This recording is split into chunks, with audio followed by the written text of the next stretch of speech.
आज हमारे लिए बड़े गर्व और गौरव की बात है कि हरियाणा राज्य के हमारे हिसार ज़िले में हांसी हल्के से ही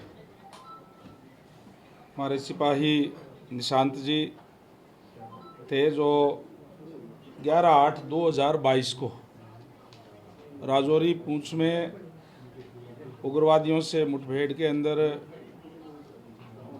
वो शहीद हो गए थे। और वो केवल 19 वर्ष की आयु में, वो जो है 28/2/2020 को ही इन्होंने भारतीय सेना ज्वाइन की थी। 2 वर्ष 5 महीने और 2 दिन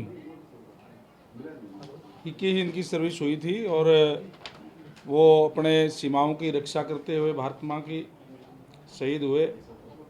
हरियाणा ने हमेशा ही शहीदों का सम्मान करने का काम किया है। हम शहीदों का कर्ज तो नहीं चुका सकते, लेकिन हरियाणा सरकार उनके परिवार के साथ हमेशा खड़ी रह करके, चाहे उनको कंपनसेट देने की बात हो और चाहे उनके परिवार को नौकरी देने की बात हो, हमेशा परिवार के साथ खड़े रह करके उनकी मदद करने का काम करती है। और आज जो हमारे शहीद निशांत सिंह जी की जो छोटी बहन नीरज है, कुमारी नीरज हैं, और इनको जेई के पद पे, जेई सिविल के पद पे अपॉइंटमेंट दे करके आज इनको ज्वाइन हम हमारे डिपार्टमेंट के अंदर करवा रहे हैं। और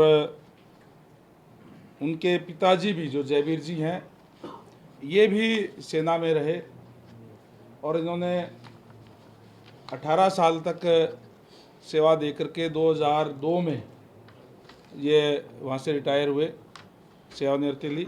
और उन्होंने भी अपने समय के अंदर कारगिल के अंदर दुश्मनों से लोहा लेते हुए, इनके हाथ में भी गोली लगी, इनके पैर में भी ग्रेनेड लगे, ये यानी उन उत्कृष्ट सिपाहियों में से हैं जो उसमें जो घायल हुए और हवलदार के पद पे जो है सेवानिवृत्त हुए हैं।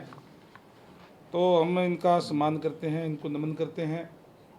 और मैं धन्यवाद करूंगा हमारे देश के यशस्वी प्रधानमंत्री जी का, हमारे प्रदेश के मुखिया आदरणीय नायब सैनी जी का, कि जिन्होंने इस तरीके की व्यवस्था करके हमेशा शहीदों के साथ खड़े रह करके उनका सम्मान करने का काम किया है।